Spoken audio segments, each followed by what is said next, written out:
23h36, demain débutera donc à l'Assemblée l'examen du projet de loi du mariage pour tous. 5000 amendements au moins ont été déposés par l'opposition. Bonsoir Erwan Binet. Bonsoir. Vous êtes député socialiste de l'Isère, rapporteur du texte mariage pour tous. C'est vous qui allez prendre la parole demain dans l'hémicycle.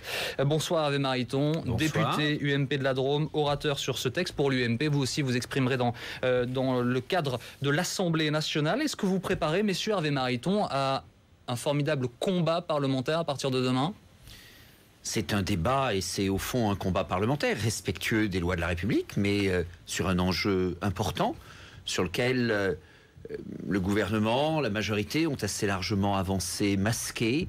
Le résultat d'une longue préparation. Quand on regarde les nombreuses tribunes, les expressions qui se sont succédées depuis quelques années, on a un pilonnage systématique de la famille et de l'institution du mariage. Je reprenais aujourd'hui une tribune dans l'IB, pas très ancienne, de Clémentine Autain et de Christophe Girard. Toute une volonté d'individualisation, une autre société qui, au fond, n'aime pas beaucoup le mariage et qui a envie de le faire exploser et en même temps, mais c'est une approche intellectuellement assez classique, d'en changer à ce point le sens par cette ouverture, l'évolution de la filiation, qu'en réalité, cela a comme vocation de faire exploser une structure au fond trop classique de la société. Binet, eh bien, c'est en effet ce débat que nous poursuivrons. Erwan Binet, est-ce que vous voulez faire exploser le mariage? Non, je crois que c'est une caricature. On est justement sur une volonté très normative, ou tout à fait normale, habituelle, de la part d'un certain nombre de nos compatriotes de rentrer dans l'institution du mariage, de se voir appliquer les dispositions du Code civil. Et aujourd'hui, il faut ouvrir les yeux sur ces familles, les familles homoparentales qui existent, qui sont nombreuses et qui n'ont pas besoin de notre autorisation, de votre consentement, Monsieur Mariton, pour faire famille. C'est que la vérité aujourd'hui, et ça le sera demain.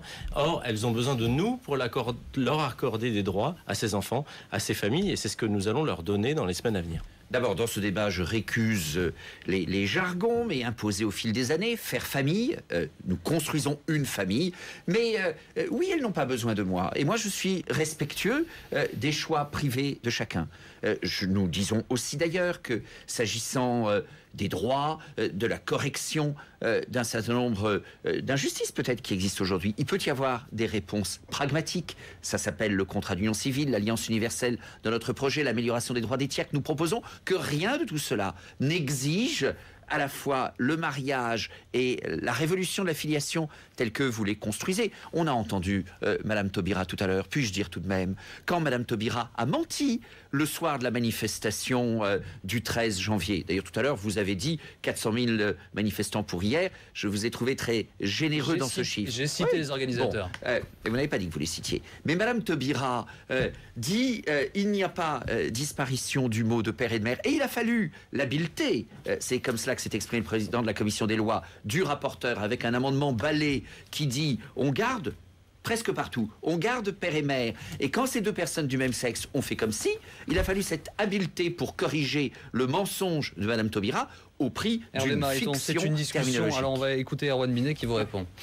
Non, c'était pas une habileté, vous le savez bien, Monsieur Mariton, parce que vous avez fait partie des quasiment deux seuls parlementaires de l'UMP qui ont participé avec une vraie présence, une vraie constance dans les auditions, et elles étaient nombreuses, que j'ai menées. Et c'est au cours de ces auditions que nous avons révélé que... il nous a été révélé par un certain nombre de juristes notamment que les articles de coordination du gouvernement n'étaient pas suffisants et qu'il fallait peut-être trouver un autre moyen de pouvoir se voir appliquer les articles du Code civil aux couples de même sexe sans en changer le vocabulaire. C'est ce que le droit espagnol a fait, et c'est sur le droit espagnol, sur le modèle du droit espagnol, que je me suis inspiré pour proposer cet amendement, ce qu'on appelle de manière impropre l'article balai, mais qui effectivement, je note que M. Mariton est extrêmement défavorable à cette manière de faire, mais en même temps, elle répond aussi, même si ce n'était pas mon but, à une volonté de votre part de voir subsister des termes qui n'avaient au demeurant pas disparu. C'est la reconnaissance du mensonge de Mme Taubira. Mais non, bien sûr, vous le savez très bien. Et c'est comme le président de la commission des lois, votre ami M. Aveas, le dit, c'est habile. Et est-ce qu'on traite des sujets de ce type avec des astuces de ce genre? Si nous allions au fond, justement, parce que les gens qui nous regardent se posent un certain nombre de questions, est-ce qu'en entamant ces discussions, du point de vue de la majorité, en les observant du côté de l'opposition, vous aviez le sentiment que ce sujet allait être à ce point clivant? Moi, j'avais le sentiment qu'il y aurait une opposition parlementaire. D'ailleurs, elle est assez démonstrative ce soir. On ne parle pas du cœur et du fond. On est déjà sur de la joute qui va nous occuper, la joute parlementaire qui va nous occuper dans les semaines à venir. J'avais le sentiment qu'il y aurait une opposition parlementaire. C'est le jeu de la démocratie. Et c'est assez classique en France. Toutefois, je ne pensais pas qu'il y aurait une organisation aussi conséquente, avec des moyens aussi importants, pour organiser effectivement cette opposition qui consiste à refuser à une partie de la population des droits que ceux, par exemple, qui ont manifesté le 13, dont ils disposent concrètement. Est-ce que vous dénoncez en gros ces moyens-là? Je ne les dénonce pas, ils ont le droit d'aller dans la rue. Ils ont le droit de pouvoir s'exprimer dans les débats publics, évidemment. Et j'ai moi-même reçu avec M. Mariton et d'autres parlementaires les églises parce que j'estimais qu'elles avaient leur mot à dire dans ce débat, quand bien même elles ne sont pas directement concernées. En même temps, je trouve que le sens de cette opposition, qui est, je le répète, de refuser à une partie de la population des droits dont nous disposons, nous tous, ce sens-là, je le trouve assez violent et assez agressif pour tout dire. Hervé Mariton.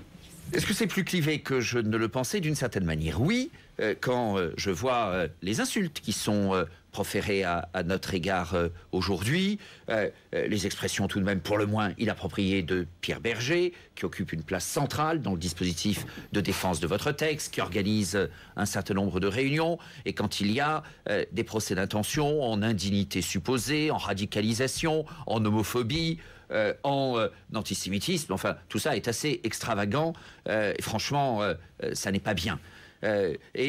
Parce que il n'y a de notre part aucun dérapage, la majorité, le Parti socialiste, le groupe socialiste nous disent aujourd'hui un procès en risque de dérapage. Puis demain ce sera en risque de risque, ça n'est pas convenable. Donc ça je ne l'avais pas anticipé de cette manière-là, je pensais qu'il y aurait davantage de respect et de civilité. Ce que par contre j'avais bien mesuré dès l'élection présidentielle, à dire vrai, c'est que ce qui a longtemps fait consensus dans notre pays, une politique familiale qui transcendait les clivages partisans. La CGT elle-même, très attachée classiquement à l'universalité des allocations familiales. Un certain nombre d'éléments qui sont dans le pacte du Conseil national de la résistance. Ces éléments ont volé en éclats.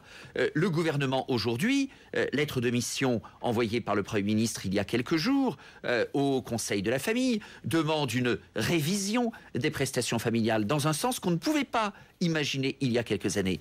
Et dans cette déconstruction de la famille, ce texte prend sa place. Et la ministre de la Famille est à cet égard très cohérente et très transparente quand elle annonce le texte du mois de mars qui cherche à confondre les situations, à être totalement équanime au regard des différentes situations familiales. Je reconnais la diversité de la vie. Oui, il y a différentes situations familiales. Mais quand on me dit qu'il faut mettre sur le même plan et considérer de la même manière différents modèles familiaux, oui, parce absolument. Que ce serait... Eh bien voilà, vous confirmez. Oui, eh bien, ça n'est pas heureux pour l'avenir de notre société. Eh bien si, c'est heureux, parce que plus nous serons dans le combat pour l'égalité, plus notre société va avancer. Vous avez dit vous-même que vous n'aviez pas anticipé ce clivage ou les positions traditionnelles des uns et des autres, ou l'attachement au mariage. En même temps, anticiper, Monsieur Mariton, les positions que vous aurez dans 5 ans, dans 10 ans, et que, à n'en pas douter, comme à chaque fois qu'il y a une évolution sociétale dans ce pays, l'IVG, mais non, mais ça tourne en boucle, mais c'est la vérité, c'est le sens de l'histoire.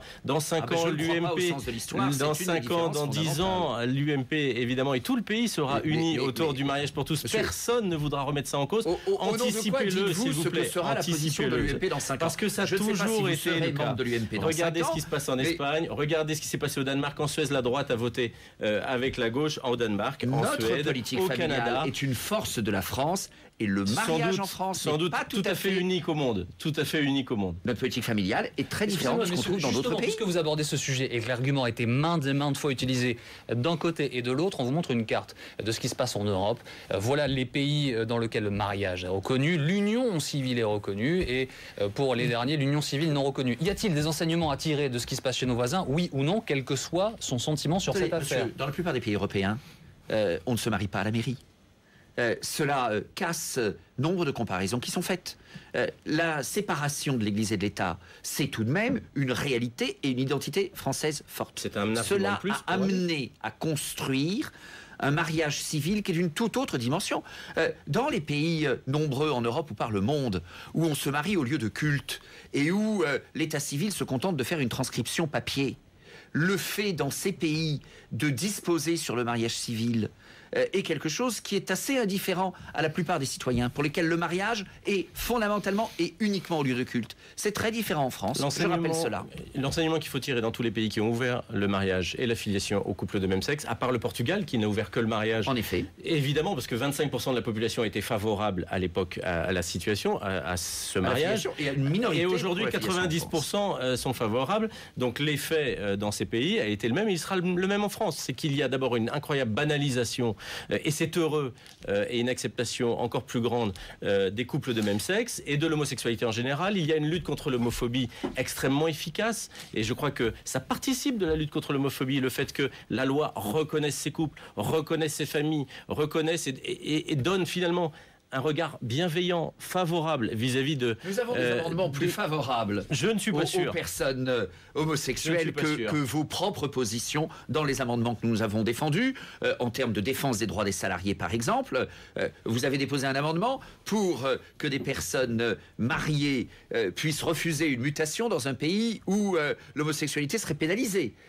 Eh bien, nous avons déposé un amendement où cette protection doit valoir pour tous les salariés, quelle que soit leur situation, parce qu'il n'y a pas de raison de protéger uniquement les personnes mariées. Donc, s'il vous plaît, pas de leçons en termes de lutte contre l'homophobie. Excusez-moi, messieurs, même si évidemment l'Assemblée nationale est le lieu du peuple, 5000 amendements, est-ce que selon vous, ça clarifie le débat ou en un sens, ça contribue à le brouiller et les échanges ces dernières semaines contribue-t-il à faire avancer les choses? 30 secondes. D'abord, les socialistes, projet de loi sur le gaz, plus de 120 000 amendements. Peut-être que les questions du mariage et de la filiation ne sont pas moins importantes et moins des enjeux de société que le changement du statut de GDF. Donc, nous sommes dans notre rôle intelligemment posé, peut-être pour avoir aussi quelques réponses en séance. L'habileté du rapporteur a modifié considérablement le texte. On n'a pas, excusez-moi, monsieur le rapporteur, entendu beaucoup d'explications de votre part. Votre modification de dernière minute du texte nous prive totalement d'études d'impact et d'évaluation. Vous le savez bien, sur un amendement balai comme le vôtre, le risque est important. Au regard même de vos intentions initiales, les juristes vous l'ont dit, de tirer trop loin ou de tirer trop court. Est-ce que vous avez tiré juste? Nous n'en savons rien. Vous n'avez quasiment rien dit en commission. C'était sans doute une tactique intelligente. Et en tout cas, nous n'avons pas aujourd'hui d'évaluation du texte qui est posé. Donc, peut-être qu'on peut accepter que l'on fasse notre travail de parlementaire. Est-ce que vous avez tiré trop court ou trop long, pour reprendre les mots de M. Mariton, à dessein? Est-ce que vous avez protéger en quelque sorte ce texte de façon à jouer un tour à l'opposition? Non, non, absolument pas. Mon but, et je le répète, M. Mariton le sait, puisqu'il était présent lors des auditions, et il le sait depuis de nombreux mois, était purement d'efficacité juridique du texte. Que ça puisse couper l'herbe sous le pied de l'opposition et réduire la base amendable du texte, je le conçois, mais c'était absolument pas de ma part une volonté. J'ai, en tant que rapporteur, la responsabilité de participer à la construction d'un texte solide, qui soit juridiquement parfait, et c'est mon seul objectif. Les 5000 amendements, 5367 pour être exact, écoutez, le droit d'amendement de Parlement, c'est un droit un peu sacré, en tout cas qu'il faut protéger. Moi, je ne vais pas me plaindre. Nous prendrons le temps pour discuter. 5367 amendements, c'est 5367 occasions pour moi, pour d'autres, de dire le mot égalité. Et finalement, quand on voit les dizaines d'années qui sont passées où des centaines de personnes se sont mobilisées pour cette cause, c'est finalement très peu. Il nous reste 2 petites minutes. Quelle vision avez-vous à moyen terme, Hervé Mariton? On a vu ces centaines de milliers de personnes, dans un sens et dans l'autre, manifester, descendre dans les rues. Comment est-ce que l'accalmie, l'apaisement peut-il venir selon vous? Je suis très inquiet avec le texte famille que prépare le gouvernement, mais aussi la traduction qu'il donne de sa vision de la famille ou de son refus de la famille dans sa politique fiscale. Mais il y a toute une construction. Les économistes proches du PS, Thomas Piketty, ont plaidé pour l'individualisation de l'impôt.